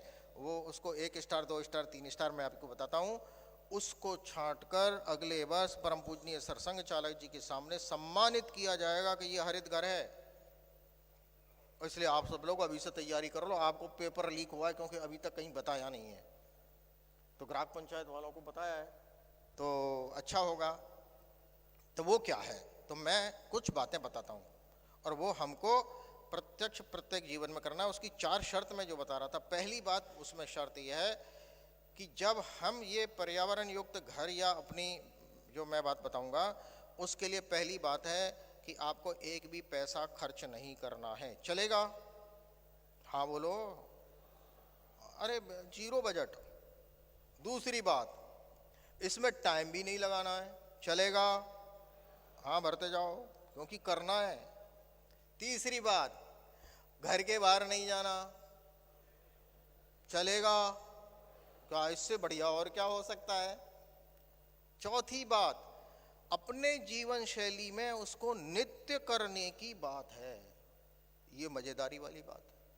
और नित्य करेंगे लेकिन समय भी नहीं लगेगा, पैसा भी नहीं लगेगा, घर के बाहर भी नहीं जाएंगे। बोलो इतना सस्ता सौदा हो सकता है पर्यावरण को बचाने का, लेकिन इसका कितना बड़ा इम्पैक्ट आएगा इसकी मैं कल्पना आपको देना चाहता हूं। तो मैं वो 1 2 3 4 चीजें 5 चीजें आपको बताता हूं। पहली बात, क्या आप अपने घर में स्विच ऑफ द लाइट कर सकते हैं क्या? कितना समय खर्च होगा? जो अनावश्यक बिजली जलती है, जो मैंने 30% कहा था, जब घर में करेंगे तो वापस तो हो ही जाएगा। लेकिन आप कल्पना करिए कि एक घर में यदि हमने स्विच ऑफ लाइट किया, जो अनावश्यक जल रही है, एसी चल रहा है, पंखा चल रहा है, ये अपनी भी आदत सामने वाले की आदत डालेंगे तो हमने 3500 मैट्रिक टन कोयला 50,000 साल बचा लिए। क्या इसमें पैसा लगा? उल्टी पैसा बचा, क्योंकि आपका बिजली का बिल कम आएगा। और वो उसमें है, जब हम आगे जब प्रतियोगिता बनने वाली है हरित घर की, उस हरित घर में आपका बिजली का बिल कितना कम आया, तो वो तो और भी अच्छा। ये तो ग्राहक के लिए सबसे ज्यादा फायदे का सौदा है, बोलो है ना? तो पहली बात, अपने घर में स्विच ऑफ द लाइट, ये हम कर सकते हैं क्या? तो मैं सोचता हूं कि ये हम सबको अपने स्वभाव में डालना, नीचे तक भी डालेंगे। नंबर 2, क्या हम अपने घर में केमिकल फ्री तो नहीं, लेकिन केमिकल को मिनिमाइज करने के लिए कोई एक दो बात कर सकते हैं क्या? देखिए बहुत अच्छी बात क्या है, अपने भारतीय संस्कृति में कैसी कैसी बातें थी। मेरे को भी थोड़े दिन पहले पता चला कि हमारी माताएं बहना 7 दिन में एक दिन अपना सिर नहीं धोती हैं, ऐसा मुझे पता चला। कौन से बार को नहीं धोती हैं? वो पूरे देश में शायद एक ही है, पता नहीं क्या चक्कर है, गुरुवार ना, गुरुवार क्यों नहीं धोती हैं जी? क्या कोई विशेष चक्कर है क्या? लेकिन आप सोच लीजिए, ये सब पर्यावरण से जुड़ी हुई हमारी दैनिक संस्कृति में। और पुरुष अपनी दाढ़ी कब नहीं बनाते हैं? ये कौन सी कहानी है जी? कौन से संविधान में लिखा हुआ है? कौन सी धारा में एक्ट बना हुआ है? मेरे को बता दीजिए। लेकिन यही है कि क्या हम केमिकल फ्री अपनी लाइफ स्टाइल को बनाने के लिए अपने दैनिक जीवन में ये 15 से 20 प्रकार के जो केमिकल यूज होते हैं, इसकी कल्पना करिए कि एक व्यक्ति अपने देश का 1 ग्राम केमिकल भी रोज निकालता है, और वो अगर पानी में मिलकर हमारे पानी और जमीन में जाता है, वो जहर होता है। और 1 ग्राम केमिकल, यदि 100 करोड़ लोग इस देश के केमिकल निकालते होंगे, आप कल्पना करो 10,000 मैट्रिक टन पर डे का केमिकल इस भारत माता की जय बोलने वाले उसको जहर देते हैं और भारत माता की जय बोलते हैं। ये कौन सी भारत माता की जय है कि जिसका पुत्र उसको रोज जहर देता हो? क्या हम ये विचार कर सकते हैं क्या कि मेरे घर में, अरे कुछ नहीं कर सकते तो एक काम तो कर ही सकते हैं कि वो जो डिटर्जेंट साबुन है उसकी जगह क्या ऑयल सोप साबुन ला सकते हैं क्या? अब इतनी छोटी सी बात में आप ऑयल सोप के पैसे भी कम लगेंगे, नंबर 1। उससे जो कपड़े साफ करेंगे उसमें 1/3 पानी खर्च होगा। जब 1/3 पानी खर्च होगा तो 1/3 बिजली खर्च होगी, 1/3 बिजली खर्च होगी तो 1/3 कोयला खर्च कम होगा, और कोयला खर्च कम होगा तो 50,000 साल बच जाएंगे। का मतलब इतना कार्बन फुटप्रिंट आपने बचा लिया कि क्या हम कोई एक छोटे से काम से कितना बड़ा इम्पैक्ट ला सकते हैं मतलब समाज को बचाने के लिए। तो क्या एक ऑयल शॉप ला सकते हैं क्या? या हम जो शैम्पू साबुन ये वो लेते हैं, आजकल आगे आने वाले दिनों में हम सब आपको बताने भी वाले हैं, हर घर में बायो एंजाइम बना सकते हैं क्या? फ्री में बनता है, अपने जो फल फ्रूट्स होते हैं उनके छिलकों से बनता है, घर में ही बनता है, 90 दिन में अपने आप तैयार होता है। और आश्चर्य की बात यह है कि जब वो बायो एंजाइम से हम बर्तन धोएंगे, हाथ धोएंगे। हमारी बम्बई में तो एक बहन जी हैं, 7 वर्ष से एक भी केमिकल उन्होंने अपने घर में नहीं लाया, एक भी। मैंने कहा ऐसे कैसे? नहाने में? अरे नहाने में मैं, और वो तो मैं भी यूज़ कर रहा हूँ। एक शैम्पू है, एक बॉडी क्या बोलते हैं, बॉडी लोशन, कितना इफेक्टिव है। पहले तो मुझे लगा कि फालतू का चक्कर है, लेकिन मैंने यूज़ किया, जब पिछले 15 दिन पहले की बात बता रहा हूँ, तो वो बहन जी ये कहती है मैं तो कपड़े भी इससे धोती हूँ, फर्श बर्तन वगैरह वगैरह ये तो सब। मैंने कहा ऐसे कैसे होता है, कपड़े कैसे धो लोगे? अरे मैं इसके साथ फ्यूजन कर देती हूँ, बायो एंजाइम के साथ फ्यूजन करती है वो। मैंने कहा यह कौन सा फ्यूजन आ गया भाई? कोई टेक्नोलॉजी नहीं है, एक अनपढ़ माँ भी घर में ये सब चीज़ें बना सकती है। ये बायो एंजाइम का केवल यहाँ तक उपयोग नहीं है कि आपका साबुन केमिकल इतने सारे पैसे बचा दिए, लेकिन जब ये पानी में मिलकर हमारे एसटीपी प्लांट वगैरह में जाएगा, आपका वो पानी शुद्ध हो जाएगा, घर घर में एसटीपी प्लांट लग जाएगा, यानी ये बायो एंजाइम है। और इसलिए आगे आने वाले दिनों में क्या हम अपने घर को केमिकल फ्री तो नहीं कर सकते, कम कर सकते हैं क्या? और अगर कुछ भी नहीं हुआ तो मेरा एक निवेदन है कि किसी हनुमान जी और जिसको भी मानो, गणेश जी को, उस दिन आप साबुन मत लगाओ भाई। अगर एक दिन साबुन नहीं लगाया है तो 10,000 मैट्रिक टन आपने केमिकल बचा लिया, तो हम प्रकृति की तरफ देखने का दृष्टिकोण बदल जाएगा। ये हमारे व्यवहार में लाना, इसका कोई कानून नहीं बन सकता, ध्यान रखिए। तो क्या हम केमिकल फ्री कह सकते हैं, केमिकल कम करने की बात है, मुक्त अपने घर को ले जा सकते हैं क्या, अपनी लाइफ स्टाइल को ले जा सकते हैं? ये दूसरी बात है। तीसरी बात, अब मैं भूत पर आता हूँ। भूत नहीं देखा ना, वो भूत है सिंगल यूज पॉलीथीन।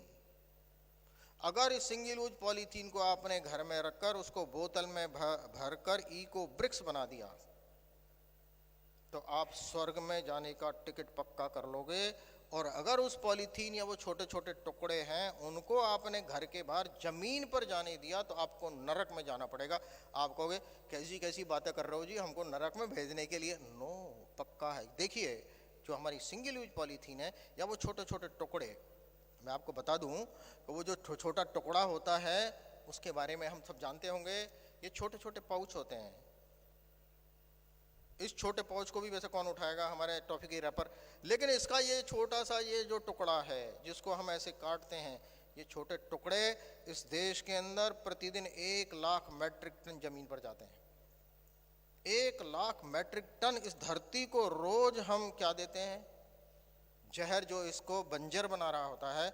जैसे ही हमारे घर के बाहर ये चीज गई, आपने जमीन की हत्या कर दी, खाता कौन है, जानवर, जानवर की हत्या हो गई, बहकर कहाँ जाता है, पानी में, पानी की हत्या कर दी और पानी के जानवरों की हत्या कर दी। आप सोचिए ये सिंगल यूज भूत यदि आपके घर से बाहर जाता है और वो अगर 5 हत्याएं करता हो तो आप स्वर्ग में जाओगे कि नरक में, बोलो। अरे कुछ तो बोलना ही पड़ेगा ही। और अपने ऐसे कौन कौन से घर हैं जिनमें से ये घर के बाहर जाता है, जिनके जाता है हाथ उठाओ। मैं सो गए इसलिए हाथ उठवा रहा हूँ, सबके घर से जाता है। देखो जिन्होंने नहीं उठाया है वो गड़बड़ है मामला, वहाँ पर भी उठता है, हाँ तो वो है। अब आप ये कुछ तो नरक के चक्कर में ही हाथ नहीं उठा रहे होंगे कि नहीं, ये तो गड़बड़ मामला है। लेकिन अगर अपने घर के बाहर जाता है तो हम कहाँ जाएंगे, ये रास्ता आप अपने आप चुन लीजिए। कृपया उसको उस बोतल में बंद करके जानवर को बचा लीजिए, जंगल को बचा लीजिए, जमीन को बचा लीजिए, जल को बचा लीजिए। और वो माइक्रो प्लास्टिक घूम के हमारे अंदर ही आते हैं। वो और ख़तरनाक बात है, उसको नहीं बताना कि वो रोज़ हमारे शरीर में कितने लाख माइक्रो प्लास्टिक के मॉलिक्यूल्स रोज़ हम ले रहे हैं। बहुत गड़बड़ हो रहा है, लेकिन वो हमारे स्वास्थ्य को भी गड़बड़ कर रहा है।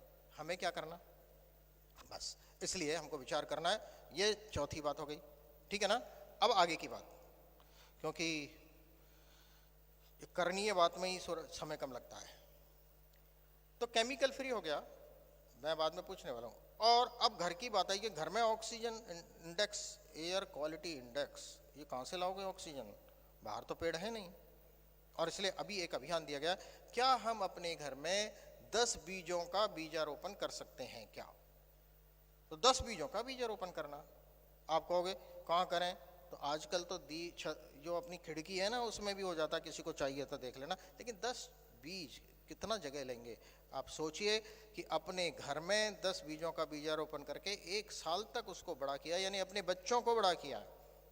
नर्सरी के बच्चों पर नहीं, घर की नर्सरी घर में होना और 1 साल तक उनको पाल पोस कर बड़ा करना। और पाल पोस कर बड़ा करने के बाद अगले वर्ष प्रकृति वंदन पर उसको गाजे बाजे के साथ, जहाँ पर वृक्षारोपण करते हैं पूरा समाज बाकायदा बैंड बाजे और उत्सव के साथ वृक्षारोपण का। ये वृक्ष नहीं है, ये हमारे बच्चे हैं, ये मेरे पिताजी के नाम का, ये दादाजी के नाम का, ये मेरे बेटी के नाम का है। जब समाज में पेड़ के प्रति इस प्रकार का रिलेशनशिप हमको लाना होगा तो क्या हम ये कर सकते हैं। और इसलिए ये जो 5-6 बात मैंने बताई, पहली बात, क्या हम स्विच ऑफ द लाइट कर सकते हैं क्या, हाँ बोल दो, हाँ, क्योंकि करना है, नहीं तो आपके संगठन मंत्री जी मुझे कहेंगे आप फालतू में ही आए, तो ये पक्का कर लीजिए। दूसरी बात, क्या हम अपने घर में केमिकल फ्री बनने की, मतलब कम करने की बात कर सकते हैं क्या, बहुत अच्छा। तीसरी बात, क्या हम अपने घर में इको ब्रिक्स यानी नरक में जाने की जगह स्वर्ग का टिकट, ये इको ब्रिक्स बनाकर अपने पॉलीथीन को घर के बाहर भेजना बंद कर सकते हैं क्या। और अंत में, क्या अपने घर में हम 10 बीजों का बीजारोपण करके घर की नर्सरी घर में बनाने का प्रयास कर सकते हैं क्या। अब ये 5 बातों में मुझे बताइए आपके कितने पैसे खर्च हुए, 5 बातों में कितना समय खर्च हुआ, 5 बातों में आपको घर के बाहर जाना पड़ा क्या। ये सब बातें अपने घर में करते हुए समाज में ले जाने की योजना। और अगर घर में हो गया तो समाज में भी आप लाइट बंद करने लग जाओगे। ऐसे बहुत सारे प्रयोग हुए हैं। और केवल अंतिम एक छोटी सी बात, कहानी बताकर मेरी बात पूरी करता हूँ कि हम ये केवल छोटा मोटा बात नहीं कर रहे हैं, लेकिन एक मानसिकता को ध्यान में रखना पड़ेगा कि एक पैसे वाले करोड़पति अरबपति सेठ जी थे, और वो सेठ जी को हार्ट अटैक आ गया। हार्ट अटैक आने के बाद वो अस्पताल में भर्ती हो गए, आईसीयू में भर्ती हो गए, ऑक्सीजन लग गई, दवाई लग गई। 7 दिन बाद सेठ जी ठीक होकर जब वापस जाने लगते हैं तो सेठ जी के सामने डॉक्टर 50,000 रुपए का बिल देता है। 50,000 रुपए का बिल देख कर सेठ जी रोने लग जाते हैं। भगवान ने खूब पैसा दिया लेकिन रोने लग गए कि ये क्या 50,000 रुपए। डॉक्टर कहने लगे कि सेठ जी कैसी बात कर दी आपने, अरे भगवान का शुक्र मनाओ, 50,000 रुपए आपके यहाँ एक कोने में पड़े रहते हैं, जान बच गई, भगवान को शुक्र बचाओ। सेठ जी जो कहते हैं सब लोग आप ध्यान कर लेना कहीं हम उस कैटेगरी में ना आ जाएं। सेठ जी कहते हैं डॉक्टर साहब मैं आपके 50,000 रुपए के लिए नहीं रो रहा, मेरे को रोना इस बात के लिए आ रहा है कि आपने 7 दिन मेरे को दवाई दी और थोड़ी बहुत ऑक्सीजन दी और मेरे से 50,000 रुपए ले लिए। मैं जिस दिन से पैदा हुआ हूं आज 60 वर्ष हो गए मुझे, जिस दिन से पैदा हुआ आज तक 24/7 मैं लगातार सांस ले रहा हूं, ऑक्सीजन ले रहा हूं इस प्रकृति से। आज तक मैंने इसके लिए एक भी पैसा क्या एक कुछ नहीं दिया। मेरे को रोना इस बात के लिए आए, मैं इसको कैसे चुकाऊंगा, आपका तो मैं चुका दूंगा। क्या कृपया ध्यान रखें कहीं ऐसी स्थिति ना आ जाए कि जो प्रकृति हमको हर श्वास जीने के लिए देती हो, जो प्रकृति हर बाइट में अन्न खाने के लिए देती हो, पीने के लिए पानी देती हो, उस प्रकृति को हमने क्या दिया है? लेट मी नो, आप बताइए, कुछ चिंतन करिए कि कुछ दिया है। ये जो देने की बात है, ये देते हुए हमें विचार करना पड़ेगा कि हम कहीं उस पेड़ की उस दर्द को ना भूल जाएं कि जो पेड़ हमको सब कुछ देता है वो उसके दर्द को, उसके समर्पण को भी सुनिए कि जब तलक जिंदा रहेगा पेड़, जब तलक जिंदा रहेगा आसिया दे जाएगा। पेड़ हमको छाया देता है, पेड़ हमको खाद देता है, पेड़ हमको पत्तियां देता है, पानी देता है, आर्द्रता देता है, चिड़ियों को बहुत 38 प्रकार की चीजें देता है एक पेड़। तो जब तलक जिंदा रहेगा आसिया दे जाएगा, कत्ल होगा पेड़ तो लकड़ियां दे जाएगा। अपने अंतिम मरते समय भी वो 5 कुंटल लकड़ी के लिए 2 पेड़ चाहिए। अगला, उम्र भर देता रहेगा श्वास अपनी श्वास से। पेड़ जब से लगाएंगे, और मैं आपको बता दूं वो जो छोटे छोटे पौधे हम घर में लगाने वाले हैं ना, उससे घर का एयर क्वालिटी इंडेक्स बदल जाएगा, लोगों की मानसिकता बदल जाएगी, घर के क्लेश कम हो जाएंगे, अरे झगड़े भी कम हो जाएंगे, और तो और अस्थमा ठीक हो जाता है। दिल्ली के सह प्रांत कार्यवाह ने अपने घर में ऐसे 150 पेड़ लगा दिए और उन्होंने, मैं एक दिन गया, उन्होंने बताया कि भाई साहब मेरा उदाहरण पूरे देश में दो आप। मुझे इतना एक्यूट वो था, क्या बोलते हैं, अस्थमा था कि मैं परेशान था, मैं सब दवाइयाँ स्टेरॉइड लेकर मैं परेशान हो गया। मैंने जब से ये 1.5 साल से, मेरी पत्नी को कुछ ज़्यादा ही था, मैं कहता तू क्या फालतू के काम में लगी है, लेकिन उन्होंने ऊपर तो लगाया ही, अरे हर जगह उन्होंने छोटे छोटे पेड़ लगा दिए। कहा 1.5 साल से मेरा अस्थमा ठीक हो गया, आप इसका उदाहरण दीजिए कि ये हो सकता है। कृपया हम भी घर में करेंगे तो ये क्लेश भी कम होगा और ऑक्सीजन का लेवल भी बढ़ जाएगा फ्री फंड में। कृपया, तो इसलिए उस पेड़ के बारे में है कि उम्र भर देता रहेगा श्वास अपनी श्वास से, फिर हमारे घर की चौखट और खिड़कियां दे जाएगा। पेड़ के बारे में समझ लें। और समर्पण का अंतिम मैं बता देता हूं कि जब नदी के 2 किनारे बाढ़ में बह जाएंगे, जब नदी के 2 किनारे बाढ़ में बह जाएंगे, तब तुम्हें मंजिल की खातिर किश्तियां दे जाएगा। ये है वो पेड़। क्या हमने कभी आज तक इस पेड़ के दर्द को माना? इसलिए शायद एपीजे अब्दुल कलाम ने, शायद हमारे ऋषि महर्षियों ने पेड़ को पूज कर उसके प्रति दृष्टिकोण को बदलने का काम किया। वर्तमान में आज अलग परिभाषा में, अलग बातचीत में हम लोग इसको कैसे जोड़कर अपने घर को 5 स्टार घर बना सकते हैं क्या? और 5 स्टार का मतलब क्या है? 1 स्टार का मतलब यदि आपने अपने घर के पानी को 0 वाटर डिस्चार्ज कर दिया, 1 स्टार मिल जाएगा। मतलब जितने भी प्रकार का पानी है, चाहे वो रेन वाटर आएगा, तो हमारे जितने भी प्रकार का पानी है उसका हमने रिसाइकिल रीयूज कर दिया तो आपके घर को 1 स्टार मिलेगा। यदि आपके घर से 0 कचरा घर के बाहर जाने लग गया भाई, और मैं आपको जानकारी के लिए ऐसे हैं जो 20-20 साल से जिनके घर का कचरा बाहर गया ही नहीं, रद्दी तो बेच देते हैं, कबाड़ ले ही जाते हैं, बाकी कचरे का उन्होंने ऐसे प्रबंधन किया। किसी को चाहिए तो हमें अपना ऐसा घर बनाना है, हमसे सुझाव ले लीजिएगा। तो वो घर को दूसरा स्टार मिल जाएगा। जहां पर ऑक्सीजन लेवल बढ़िया हो जाएगी, ऐसे घर का नर्सरी घर में लेकर हो जाएगा, वो तीसरा हो जाएगा। ऐसे 5 तत्वों के आधार पर पंच महाभूत युक्त अपने घर, उसके लिए इको मित्रम ऐप पर एक इस प्रकार का है, हम अपने घर का क्या क्या करते हैं वो यदि उसमें डाला तो आपको तुरंत सर्टिफिकेट मिल जाएगा कि आप अभी ब्रॉन्ज सर्टिफिकेट पे हैं, या आपको स्वर्ण सर्टिफिकेट मिल गया, या डायमंड मिल गया, यानी आपने सब चीज़ों को अपने घर में जोड़ना शुरू कर दिया। तो हम ऐसा करते हुए अपने व्यवहार से समाज, जीवन शैली और इसमें ही नहीं तो पूरे विश्व में परिवर्तन लाने का एक छोटा सा प्रयास ये है पर्यावरण।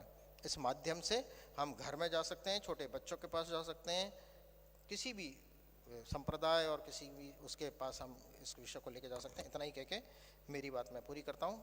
नमस्कार, धन्यवाद, भारत माता की।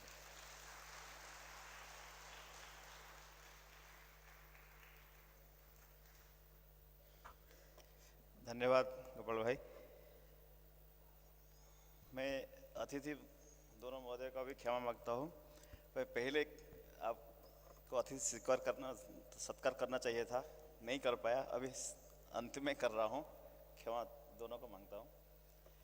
मैं नारायण भाई माननीय अध्यक्ष जी को अनुरोध करता हूँ वो गोपाल जी को पुस्तक और स्वागत सत्कार करें।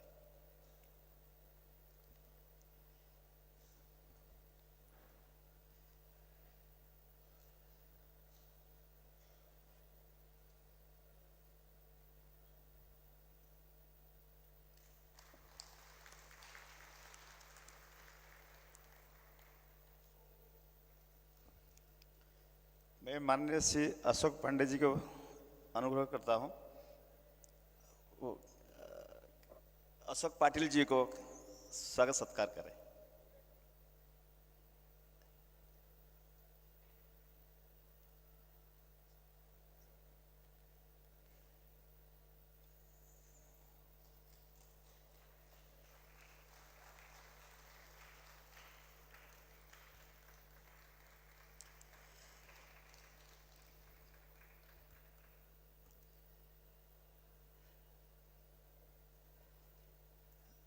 हाँ, धन्यवाद अशोक जी,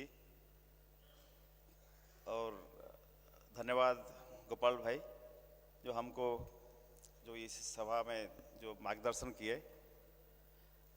और ये सत्र अभी से विराम हो रहा है और 7:45 में फिर सत्र शुरू होगा, तब तक विराम है। Thank you.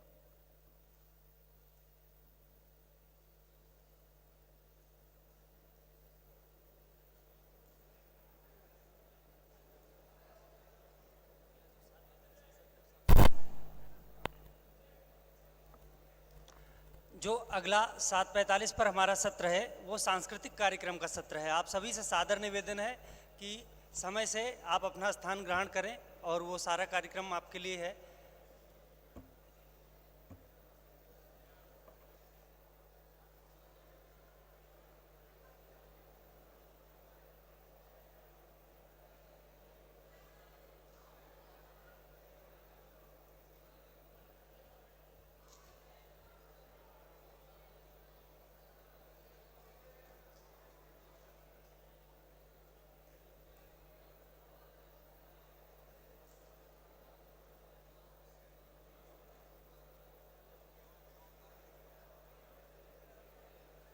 के अभाव में हमें कोसते हुए खत्म हो जाए।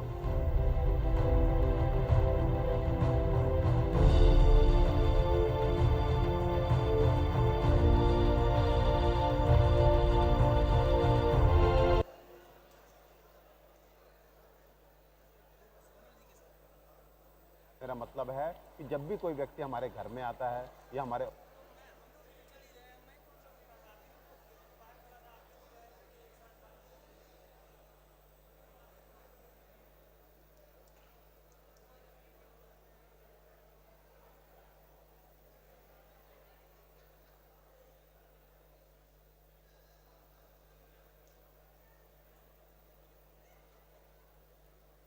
दोस्तों, एक बार फिर से स्वागत है आपका हमारी वीडियो में। क्या आपने कभी सोचा है कि सिर्फ 5 सेकंड के लिए अगर ऑक्सीजन हमारी पृथ्वी से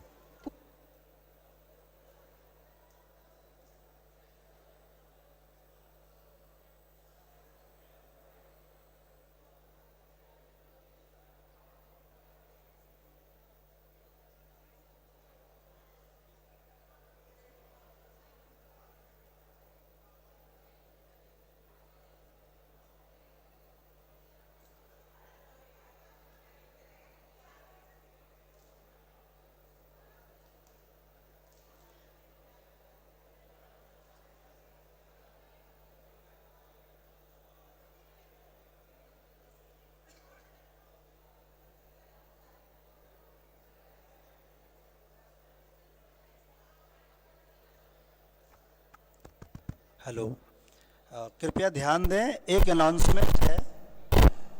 किसी का फाइल रह गया है, अगर ये फाइल किसी का है तो प्लीज़ आप ले जाएं जी।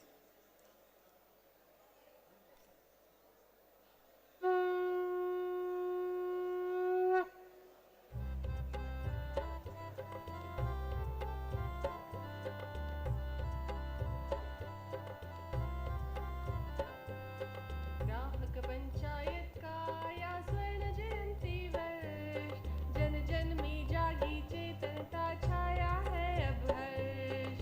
ग्राहक पंचायत का या स्वर्ण जयंती वर्ष, जन जन हेलो, में हेलो। जागी चेतनता छाया है अब हर्ष। कृपया ध्यान दें,